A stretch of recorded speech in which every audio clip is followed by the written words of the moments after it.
Hello everyone, this is part 3 of What If Naruto was exiled after he brought Sasuke back, and I hope you guys enjoy this video and to like, to subscribe, to share, and check out the playlist, to see more comment down below. Now let's start the intro. They call me a god. They call me a god. They call me a god. Join my membership, the perks are great. It's in the description. Be sure to like and subscribe, it gives me more motivation. Enjoy. Last time, Tsunade looked at Kakashi. The last one to use the spirit was Kushina Uzumaki Namikaze, wife of Minato Namikaze, the Yondaime Hokage, mother of Naruto Uzumaki. Her eyes hardened. The Jinchuriki of the Kyuubi no Kitsune, exiled nin of Konohagakure. She then smiled coldly. Tell me, Kakashi, do you have any sins against Naruto? Now, Kakashi Hatake, former Anbu operative, Jonin instructor of Genin Team 7, former student of Minato Namikaze. The Sharingan Kakashi, the man who copied over 1,000 jutsus. Now he was Kakashi Hatake, having a panic attack. He'd returned from the meeting he'd set up in hopes of saving his students by forcing the Hokage's hand, and instead he'd ended up demoted. He was now a Genin. He, Kakashi Hatake, was a Genin. Tsunade's punishment for him telling the Jonin about Hinata. Now he entered his apartment and was thinking of losing himself into his favorite novels. The door opened with but a nudge, and that confused him as he'd locked it tightly when he'd left earlier in the day. He froze seeing a burned barrel in the middle of the room. A figure stood next to it. Hello Hatake. Hinata. Kakashi felt his blood run cold. Tsunade's words came back to haunt him. Tell me, Kakashi, do you have any sins against Naruto? 10 words. 10 words that he feared were coming back to haunt him. How was your meeting with Lady Tsunade? Hinata's voice chilled him. Learned something, Hatake. Your little plan to separate us not working. Hinata's possessed voice taunting him. We are one, from now till the end. I could get even with you, but we feel that in the end, our pain would still pale in comparison to that of Naruto-kun's. Kakashi swallowed. Tell me, Hatake, you smell of fear and regret. I saw your memories when you stopped me from harming the Uchiha, and I promised Lady Tsunade I would hold back on his judgment, for now. But you, Hatake, you I never gave such promise for. Kakashi started to sweat under his mask as he slipped into a defensive stance. He didn't know what his chances against the possessed Hyuga would be. Ha ha ha ha ha ha ha ha ha. Hinata laughed at him. There are other ways to gain vengeance, like instead of physical harm. Kakashi looked at the burned barrel and noticed his books piled inside. It was then he smelled gas. No, he whispered. Hinata dropped her explosive tag and shushined away when it hit, and the barrel full of L books went up in flames.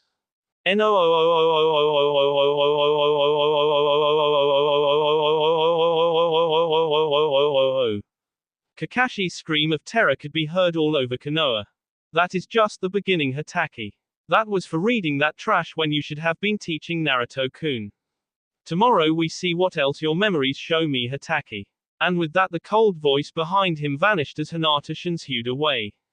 Across town, Tsunade smiled as she put the viewing globe back on its pedestal and covered it with the cloth. She knew Hinata was slowly picking through the memories. It would take her days, even weeks, to go through all of Hatake's memories. She'd read the books saying that as the spirit and the host blended together that the reading ability would become faster. Tsunade picked up a scroll with the swirl pattern that adorned many of Naruto's clothes. The Uzumaki Swirl. The scroll was Kushina Uzumaki's journal of her time from when she left her home village in Whirlpool and merged with the spirit of vengeance. Her joining Konoha during the war had earned her the name the Red Death. Yet only the Hokage and Yondaime knew at the time. Naruto, come back safe. There is so much I need to tell you and to show you. Tsunade thought. She turned and saw Hinata appear out of the shadows. The girl's eyes were white once more and color in her skin had returned. You're getting better at that. The fifth Hokage said. Hi, Hinata said. There was a hint of exhaustion in her voice. Did you get any sleep, Hinata? Tsunade asked, approaching her and feeling her skin and checking her pulse. A bit, Lady Tsunade. I see a lot of the spirit's past memories. Lady Uzumaki's during the war are. Tsunade nodded. And your retention of the past SKS?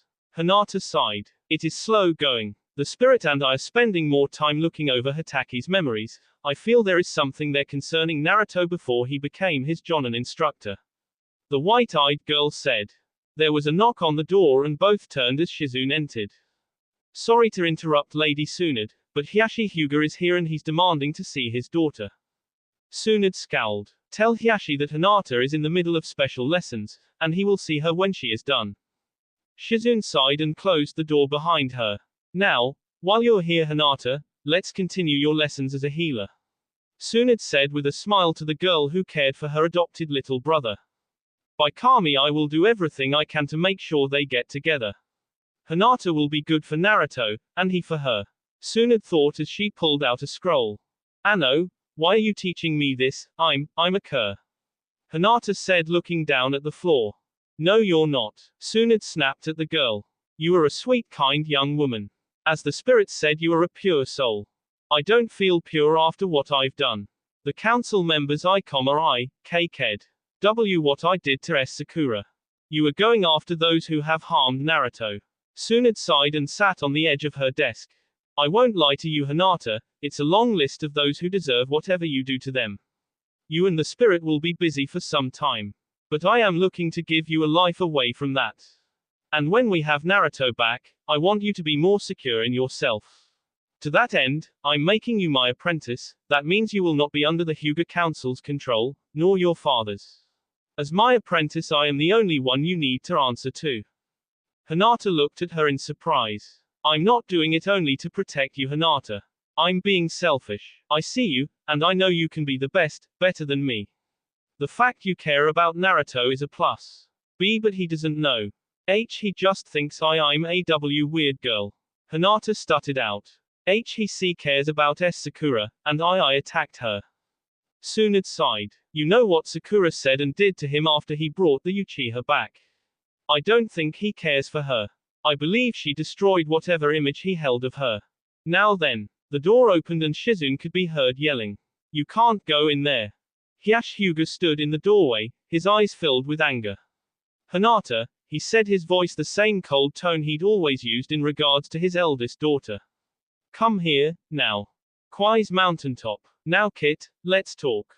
The QB said as he and Naruto sat in the boy's mind. Fine. I have a ton of questions and you have much to tell me. Let's do this, Naruto said. You want to know why I attacked Konoha all those years ago? The QB said and the fox in the cage sat on its haunches. I awoke in this world surrounded by a powerful sorcerer. He wanted to use my power for his own. I fought back and he cast some kind of spell that the end result left me little more than a berserker. I moved around and ended up in the borders of Konoha.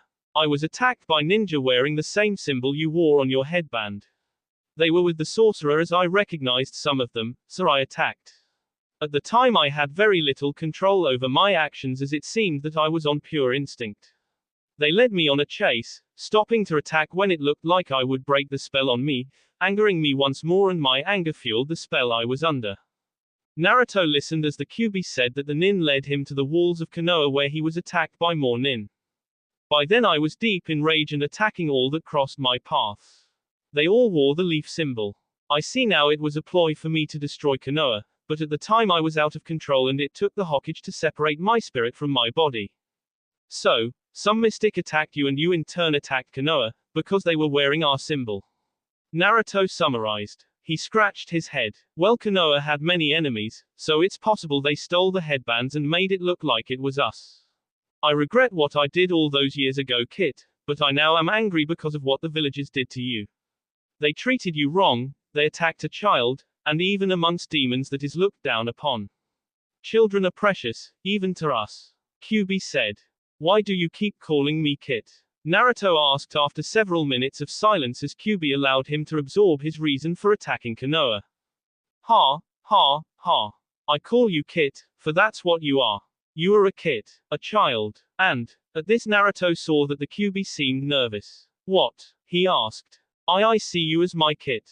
I had no mate nor kits of my own, and as I watched your life since awakening, I see the pain I've caused you with just being in you, and I want to make it right. I want to teach you all I know. I want to pass on all I have and was to you. I want to make you my heir. Naruto was in shock. You don't need to say anything, Kit. Just so you know, Kyuubi said. They sat in silence for some time, before Naruto spoke up. How were you able to talk with me while I was fighting Kyoji-san? Since I've been awake, I've been working on opening paths of communication. This way you didn't have to always come down here to see me. Kyuubi told him. Yeah, but couldn't you take over? Naruto asked. No, Kit, I can enhance your senses, I can speak with you, but I can't control you. The seal prevents it, and I wouldn't do that, even if I could. But the first time we met, you said. Sigh, I know what I said, Kit. I was just woken, and still shaking off the last of the spell the sorcerer cast on me. I was lashing out, and I apologize. I'm not the best of moods when woken roughly, and your appearance like that just hit me wrong. I'm so sorry for that. Kyuubi said. Now you'll work with the Shaolin first to get yourself into shape. After that I will start to teach you. Teach me what? To be a demon? Naruto asked. Kyuubi laughed for a bit. Oh no, Kit. You might end up being a Hanyu in the end, a human-demon hybrid, but that won't be for a long time. No, Kit. Either Kyuubi no Kitsune will teach you to be the first Zetnin in nearly 1,000 years. A what? Naruto asked. A Zetnin. Zetnin were guardians of peace for thousands of years. They had the ability to use the Vunla. Kyuubi explained. Vu what? Naruto was confused. Just worry about getting in proper shape. Kwai won't teach you any ninjutsus or genjutsus, but he will spend time with taijutsu and kenjutsu. Also ask him to work on etiquette, social and political. What? Why? And what is that Vu stuff? Naruto asked. A deep sigh. Vunla is a type of energy. Life energy. It surrounds us, binds us. It's part of everything. You, me, this cage, the seal. It's part of the mountain, the air. Don't worry about it for now, Kit. Just get in shape first and then I'll begin your lessons. What about Mikohamaru? Naruto asked. I'll include him. He's strong as you in the Vunla. Tell Kwai to work on a way for us to communicate. Tell him to look in the book of Ramhu. Naruto nodded. He wanted to know more about Vunla and Zetnin, but he knew from the short time he'd spoken with Kyuubi that he wouldn't tell him till he was ready, and that meant getting himself in shape and his taijutsu fixed. Why kenjutsu? He asked. It will be part of your training for being a Zetnin. Now, go and start with the old monk. I'm going to rest and prepare for your lessons in the way of the Zet. Naruto nodded and felt his mind shift, and he opened his eyes in the real world and saw a pair of golden eyes right before his own blue eyes. Gaaaaaaaaah. Mikohamaru, who was using chakra to hang from a branch above Naruto, fell on his head laughing at the expression of his friend's face. Naruto clutched his chest and watched his childhood friend rolling on the ground laughing. So glad you find scaring me half to death so funny. Naruto grumbled. So sorry bro. Mika said, calming himself and sitting up. So, you and Kyuubi have a nice long chat? Mika asked. I think so. He told me why he attacked Konoha all those years ago, and told me to work with Master Kwai with my taijutsu and kenjutsu. Mika nodded. Old man figured that. He's changing and says we'll be using the mornings to do exercises and afternoons to spar in Tai and Ken. Mika pointed to the wooden bokken laying between them. Kyuubi also said once I'm in shape, he's taking over my training along with yours. Mine. Why? Mika asked. He says he's going to teach us in the ways of Zet. A crash had both turn and see Master Kwai standing over a drop tray. His wide eyes looking at Naruto in shock. Master, you okay? Mika asked, hurrying to the old monk's side. I am fine, Mika-san. Master Kwai looked at Naruto. The Kyuubi said he'd teach you the way of the Zetnin. Yeah, Mika and me, Naruto said. Kwai looked shocked, a look Naruto had seen on Sarutobi Oji-san's face once or twice when he'd surprised him. A legend of old. Kwai muttered and looked at both young men. Well, if I am to prepare you both, then we will begin now. Oh, and Kyuubi said something about you finding a way for him to communicate with us both. He said look in the book of Ramus or something like that. Naruto said. Ramhu. Kwai corrected. He stroked his beard and nodded. Now then, we'll start with laps, then calisthenics, sit-ups, push-ups. Then tree climbing and water walking. But Kwai Oji-san, that's, Naruto started. After that we'll start with the basics of swordsmanship. Tomorrow I'll add weight seals to you both. Every other day after that you will run an obstacle course with double weight before lunch. The old man continued as he motioned for the boys to follow him. Naruto looked and saw that the dropped tea was gone and the old man was moving with a purpose. Why do I have a feeling this is going to hurt? In the back of his mind he could hear the QB laughing like mad. Kwai's mountaintop. 3 months later, Naruto jumped from branch to branch. The simulation chamber was awesome in his mind. It was a room that with several powerful spells could be made to look like anywhere and actually be interactive. Solid illusions and golems that with special hinges on them could look like people. The months of long daily training were paying off. Naruto felt physically stronger than ever before. His baby fat had melted off with the workouts, and he found out about muscles he never knew about as they seized up on him. Master Kwai was a taskmaster while training him, but after the day ended and they were gathered around for dinner and tea, the old man reminded him of Sarutobi Oji-san in so many ways. Naruto found out that Kwai was a pervert that read those damned orange books he'd seen Kakashi reading all the time. Trying to get them away from the old monk became an obsession for Naruto, who shanghaied Mikahamaru into helping him as well. The result was both boys turning it into training, that while they never managed to get the book, their attempts kept the old monk from reading them except in the safety of his room after that. Naruto learned several taijutsu styles under Master Kwai, who would actually explain moves to him and how to build new styles his own off those he was learning. Naruto loved the kung fu style as a great starting point, and while Master Kwai would use his speed to keep from getting hit, he only would flick or tap Naruto when he did hit him. Micah, Naruto was happy to see while better than him, still couldn't hit the Shaolin monk either. Naruto had taken to reading in Master Kwai's library at night. He'd studied several ninjutsu scrolls and copied them with Kwai's blessing. The old man told him he could copy them all if he wished, but Kwai reminded him that QB didn't want him learning them right now. I know that, Naruto responded, but for later. At night Micah would sit out in Master Kwai's garden playing a beautiful flute. Naruto asked him what the flute was made of. Dragon bone. Micah told him as he looked at the flute in his hands. Micah had told him of the wind dragon in his family tree. How Micah had gained abilities from being descended from the dragon.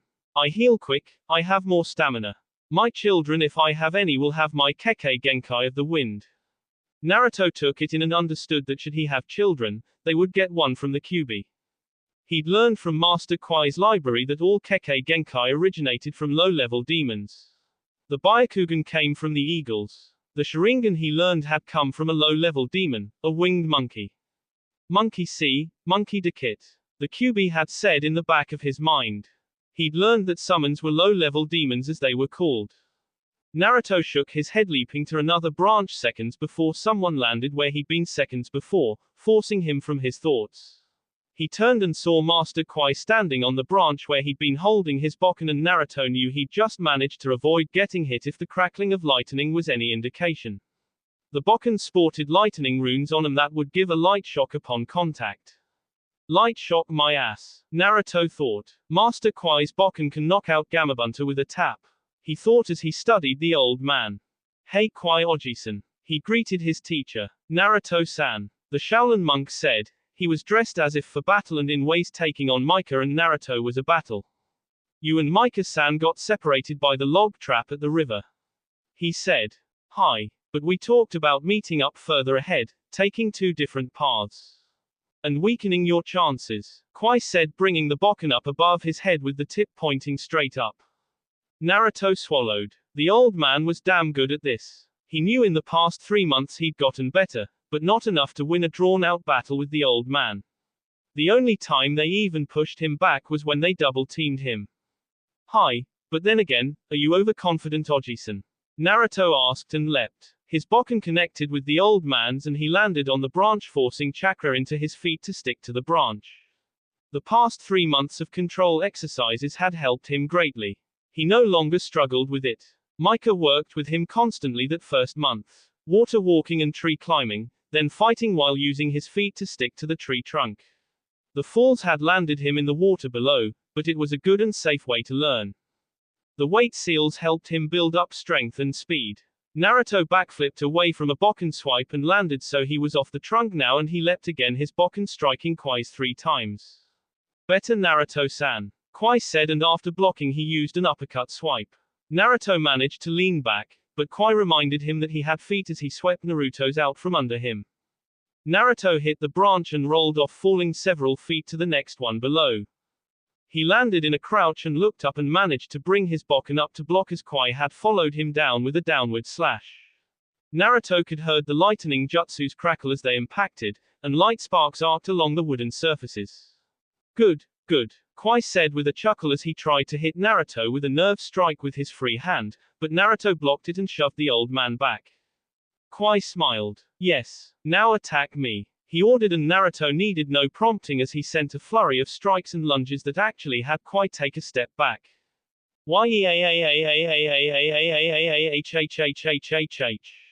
Both looked up to see Micah descending like a hawk, his bokken before him, and he swooped down, missing Kwai by a hair's breadth. Hey, Ruto, Micah said as he took his own stance on the side of the branch. The sword aimed at Kwai in an overhead pose and his left hand before him. About time you showed up, Naruto said, taking his own stance with the bokken pointed at the ground and near his left hip. Naruto adjusted his footing. What kept you? Kwai senpai had left a few traps I had to work around, Micah said. Both boys looked at one another out of the corners of their eyes, and Kwai took his stance with his bokken over his head pointing towards the sky. Without words the three were in motion, the sound of the wooden bokkens laced with lightning clashed together.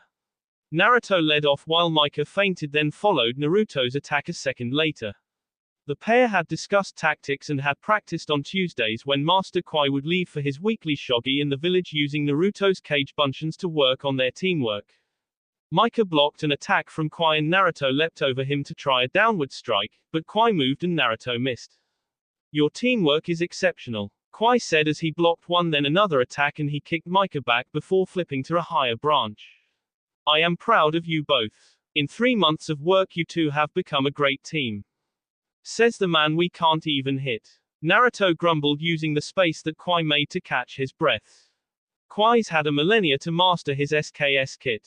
I would be surprised if the Sannin could hit him, Kyuubi said in his mind. We'll get him yet, Naruto. Micah panted next to him. The silver-haired teen had worked side by side with Naruto since that first day. They reaffirmed their friendship and bonds, and Naruto realized how much he had missed the golden-eyed youth. He realized what he had with Team 7 had been nothing but a pale shadow.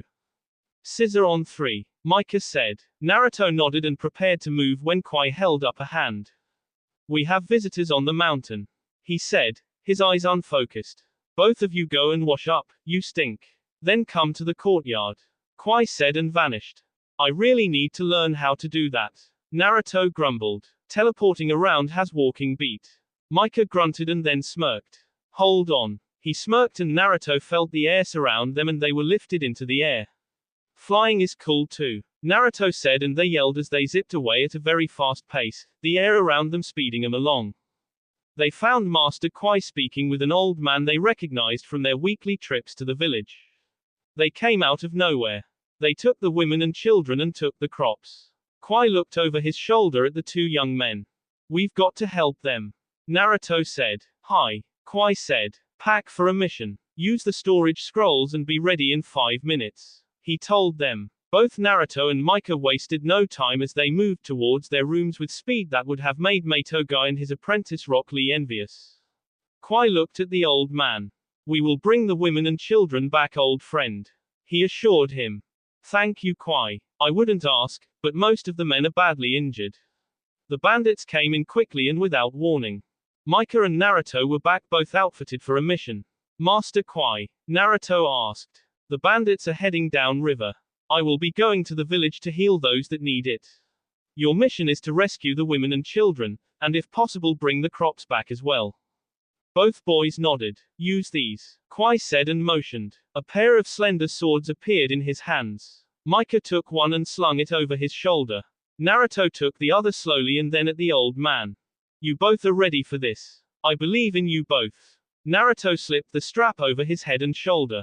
Pick up the trail outside the village and follow them, and boys. Both Micah and Naruto paused at the temple entrance. No need for prisoners or survivors, Kwai said. Naruto swallowed. He hated the thought of King, but Micah had pointed out to him that it was a part of a ninja's life. You don't have to like it, Naruto, but you can't allow everyone you cross to live. A live enemy is a danger to you, and all you hold precious. Naruto nodded to Master Kwai in understanding and raced after Micah. Once they were near the edge of the mountaintop, Micah smirked and leapt off, the air surrounding him and carrying him along. Naruto joined him and swallowed. Just don't drop me, he told his best friend. Never, Micah said, his gold eyes focusing on the ground below, and they reached the bottom of the mountain in no time and reached the decimated village in no time. They had no trouble finding the trail of the bandits, and they set off in a two-man pursuit position, with Micah on point and Naruto to his right and a pace behind. Micah kept a hand on the sword on his back, his left hand free, and Naruto knew that there would be bloodshed. Kit, they harmed innocent women and children. They left a village in wreck. Kyuubi said in the back of his mind. This needs to be done. I know, Q, but I still don't like the idea of King. Wounding 'em is fine. And if they manage to find a scared healer, they'll be back in action doing it again. Their kind never learns, Kit. Kyuubi said. In the 3 months since he began learning from Kwai, Kyuubi, or Q as Naruto now called him, had become like an uncle to him. At night, Q would teach him fighting styles and chakra manipulations, while not telling him more about Zetnin, but just talking. They played Go in Naruto's head, and Naruto found that the fox had a sense of humor. They designed several pranks that could be used in battle as a distraction. Q had also taught Naruto how to hide. A chameleon seal now allowed Naruto to blend in with his surroundings as if becoming invisible. Q also taught him how to conjure Kit fire. While it wouldn't burn, it could be used as a distraction, or to outline a target. The purple and orange flames, while couldn't burn, did have heat to them. Naruto spent many nights in his mind learning how to summon and conjure the Kit fire without hand signs, and could now summon it on will like a regular kitsune. We're doing this to protect women and children, Kit. The villagers at the mountain accepted you, even when Kwai told them what you contained. They are worthy of your protection. Of our protection. Hi, Naruto muttered out loud while racing along. He saw Micah make a hand sign. The pair had started using their old sign language from when they were younger, and it worked great at being a ninja. Naruto slowed and they saw that the bandits were stopped ahead. Let's get, Kyuubi's voice sounded in his mind. Micah looked on his gold eyes scanning the clearing. Out of thee have minimal guards, and no patrols. Out of Micah hand signals spoke. Out of Q says we get, and, out of Naruto's hands paused. Out of if you wish, I will take care of them. You can wound, I'll end them. Out of Micah hand signs told Naruto, and his eyes let Naruto he understood about his thoughts of King. Out if no, I need to do this. Out of Naruto signed back. Out of Foke. Attack pattern delta, go low, I'll take high. Out of Micah signed back, drawing the sword Kwai had given him. Think blade sword. Naruto pulled his own blade, think Arwen's sword from LOTR, and nodded at the slightly curved blade and saw there were runes on it, but didn't understand them. Let's go. Micah whispered, and gathering the wind around him he was airborne. Naruto tapped the chameleon seal he tattooed on the back of his wrist and vanished. A slight shimmer of the air was the only indication he'd moved. Think the predator's cloaking ability if you need an image. The bandit camp wouldn't know what hit them. That will be all for this video. Be sure to like, subscribe, share, and comment down below for more videos. Goodbye.